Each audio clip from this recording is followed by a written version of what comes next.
Olá, seguidores desse canal, eu sou Edmar Oneda, eu sou fundador do IDEL e hoje estou aqui na companhia da Vanessa, que é fonoaudióloga, e ela vai passar para a gente algumas informações preciosas que vai ajudar na nossa segurança ou nas pessoas que estão nos assistindo, que são inseguras, na hora de se comunicar. Eu quero saber da Vanessa o seguinte, Vanessa, o que é a voz?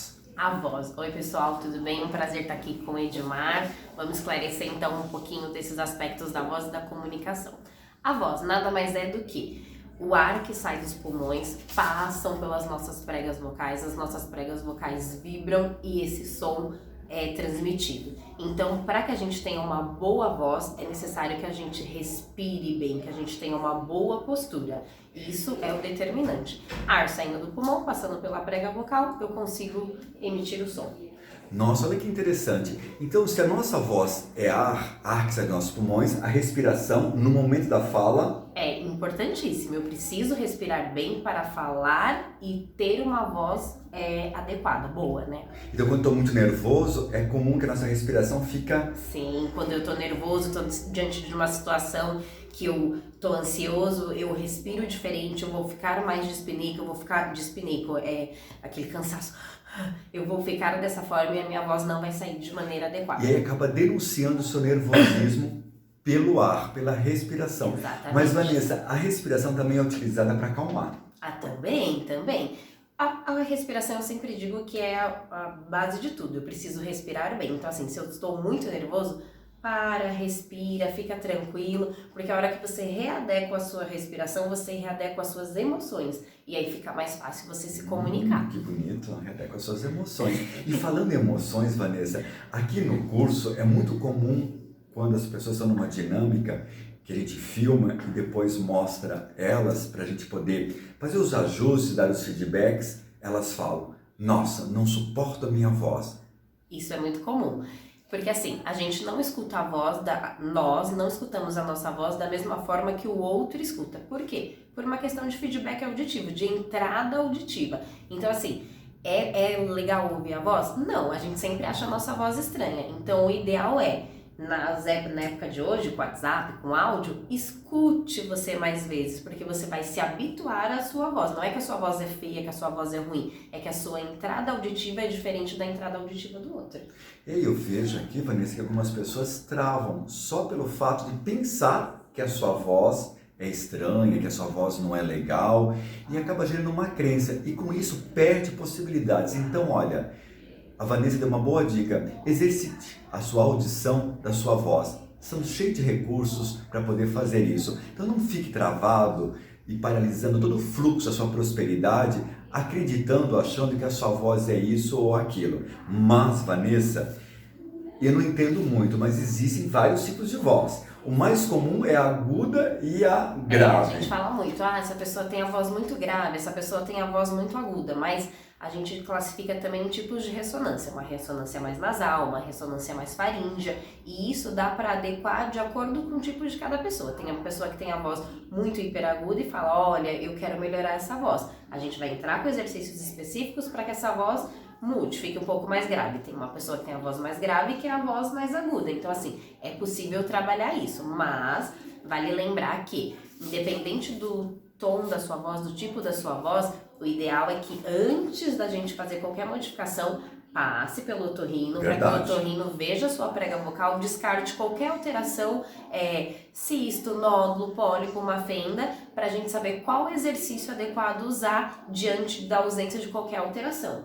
Vanessa, as pessoas que me procuram aqui são pessoas que trabalham com a voz. São palestrantes, são oradores ou são profissionais que utilizam a voz no seu dia a dia para atender alguém, para vender. Então, ter uma boa voz ajuda nas tomadas de decisões. Sim, a voz é o nosso cartão de visita.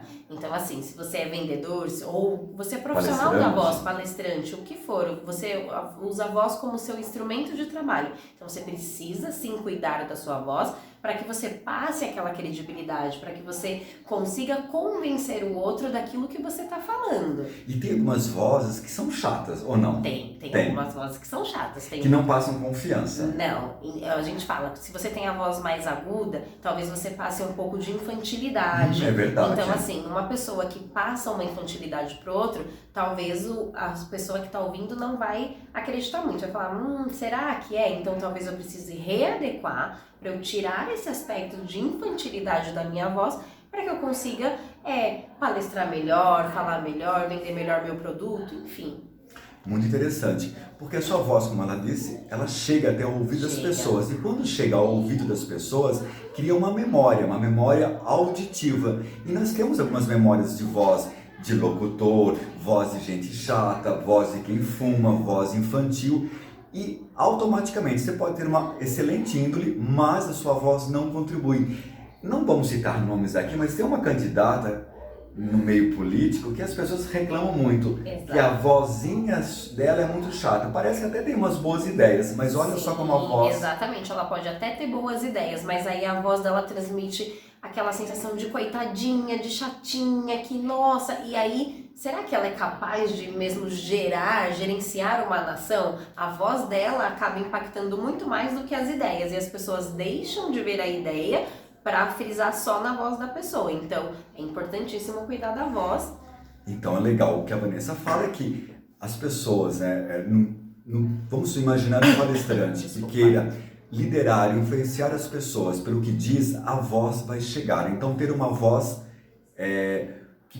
que fique mais perto do grave ou do grave, você vai passar um pouco mais de segurança. Exatamente. Gera vamos dizer, uma credibilidade pela voz. Não estamos nem falando do conteúdo nem da imagem da pessoa, estamos falando da voz. Exatamente, transmite uma credibilidade, entendeu? Porque Boa. Se eu tenho uma voz mais aguda, talvez eu transmita uma infantilidade que não é compatível com aquilo que eu quero transmitir. Então, uma voz mais grave, uma voz mais firme, vai me passar mais credibilidade. Então, isso é possível numa forma. É possível. Olha que legal.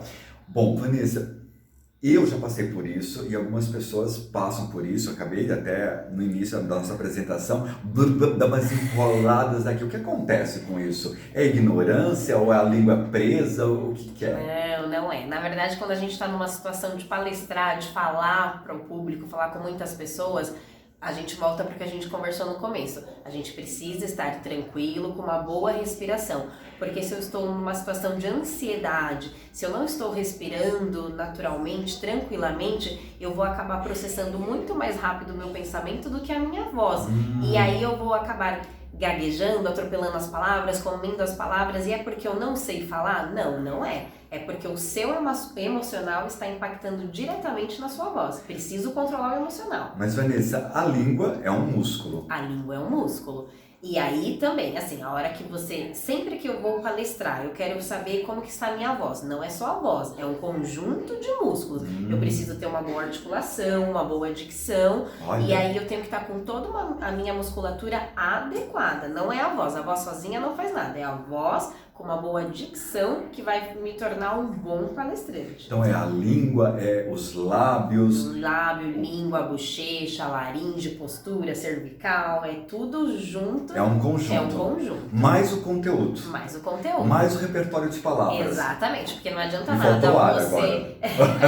Não adianta nada você cuidar da sua voz, ter uma boa articulação, e aí você não é um bom leitor, você não tem um vocabulário adequado, você vai usar palavras inadequadas. E aí, todo esse trabalho que você fez de voz e articulação, você vai perder a credibilidade por uma falta de conteúdo seu, de vocabulário. Muito bem.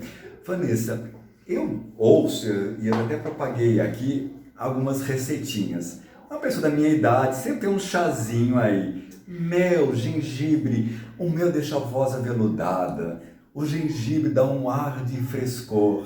Não, na verdade são mitos. Pra gente ter uma voz boa, uma voz adequada e que a gente consiga sempre estar com essa voz em dia, o ideal é uma boa hidratação.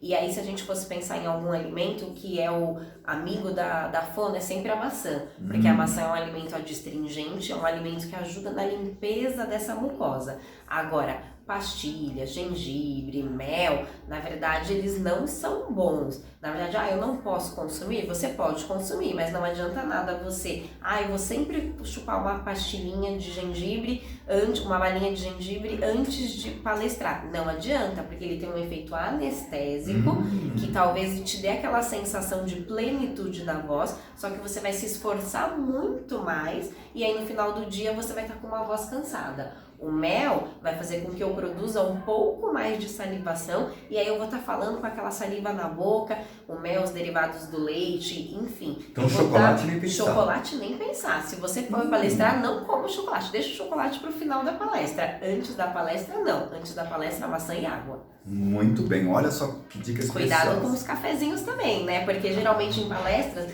tem a garrafa de café e aí você vai tomando café. Cafeína faz mal também, tem que ser com moderação. Vanessa, é interessante você falando e me veio algo em mente. Quando a gente vê Ivete Sangalo, Madonna, Cláudia Leite, essas pessoas excelentes, que passaram por aqui, inclusive. Sim, todas passaram aqui, não deu. Correndo, né, cantando, e elas param e continuam cantando. Então, elas usam todas essas técnicas. Exatamente. De respiração, musculação, exatamente. aquecimento. É todo um preparo. Elas têm uma equipe em conjunto, né? Elas conseguem montar uma equipe, mas mesmo quem não consiga montar essa equipe, sabe que eu preciso de um conjunto, que é postura, respiração, os exercícios da voz, é todo um conjunto para que eu consiga seguir numa maratona, pular em cima de um trio elétrico sem ficar ofegante. Olha só. Veveta consegue. E para encerrar, eu gostaria que você, uma fonoaudióloga, qual é a sua mensagem que você pode deixar? Qual é a dica, qual é a orientação que você pode dar para as pessoas que são palestrantes, para as pessoas que trabalham com a voz no seu dia a dia, em atendimentos, de uma forma geral? Eu acho que assim, de uma forma geral, qualquer pessoa que trabalhe com palestra, que usa sua voz como instrumento de trabalho, tem que zelar pela voz. Às vezes a gente zela pela roupa, pela postura e acaba esquecendo da voz. Então assim, cuide da sua voz, se alimente bem, durma bem, respire bem, porque aí você consegue ter todo esse cuidado adequado da sua voz. Cuide do emocional, porque se o seu emocional estiver desgastado, isso vai impactar diretamente na sua voz. Então, é um conjunto de plenitude para que você consiga ser um bom orador, um bom palestrante. Olha que bacana, um conjunto de plenitude, associado a um conjunto de boas palavras, com boas intenções, você conectado na sua mensagem para transmitir para o próximo. Você pode melhorar o mundo através da sua comunicação. E se você tiver uma voz ativa, uma boa articulação, uma boa pronúncia, que as pessoas possam entender mais e melhor, você será muito bem aceito. Vanessa, muito obrigado. Imagina, é um prazer estar aqui com você. Precisando, sempre consulte um fonoaudiólogo para saber como que anda a sua voz. E se você precisar falar bem, conversar bem, se comunicar bem, tá aqui o Edmar, que é um parceiraço e faz esse papel muito bem. Então, ficamos aqui, até o próximo vídeo. Até, tchau!